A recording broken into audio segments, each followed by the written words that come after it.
আসসালামু আলাইকুম। আমাদের পেশেন্ট হচ্ছে সেঞ্চুরি, তার এটা প্রথম বেবি। সেঞ্চুরি অবশ্য পুরা সারা মাস আমার আন্ডারে ছিল না, অন্য ডাক্তারের আন্ডারে ছিল। আমার ডেলিভারির জন্য আমার কাছে এসেছিল। সেঞ্চুরির পানি অনেক কম ছিল এবং বাচ্চার গলায় নাড়ি বেঁচানো ছিল। আমরা তো প্রথমে আশাই করি নাই যে সেঞ্চুরির নর্মাল ডেলিভারি হবে।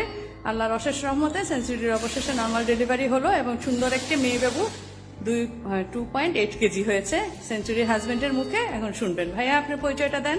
হ্যাঁ, আমি হ্যাঁ। উজ্জ্বল হ্যাঁ, গোমেজ। হুম। এটা আমার প্রথম বেবি।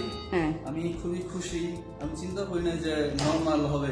হ্যাঁ। আমরা একদম সব লাস্টে আমার কাছে এসেছেন আপনি। হ্যাঁ, ডক্টর দেখেছিলাম, কিন্তু অনেক ভরসা পাচ্ছি না। আমি পরে অনেকজন তথ্য নিয়ে পরে বললো যে তোমার সেন্টারে, ঢাকা সেন্ট্রাল হসপিটাল আমার কাছে ম্যাডামের কাছে আসার জন্য। হ্যাঁ, এখানে নর্মালও আছে প্লাস সিজার আছে, কোনো সমস্যা হলে সিজারে চলে যায়। এই ফ্যাসিলিটির জন্য আমি খুব উৎসাহিত হলাম। এরপরে ডিসিশন নিলাম যে আমি এখানেই করবো, ফাইনাল ডিসিশন।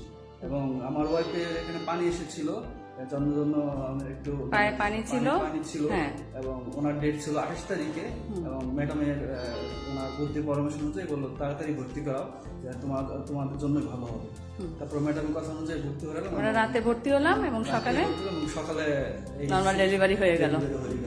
আমি ঈশ্বরকে অনেক ধন্যবাদ জানাই যে আমাদের সুন্দর একটা কন্যা সন্তান দিয়েছে, এবং অনেক খুশি। ম্যাডামদের অসংখ্য ধন্যবাদ সহযোগিতা করার জন্য। ঠিক আছে ভাইয়া, আপনাকেও অসংখ্য ধন্যবাদ।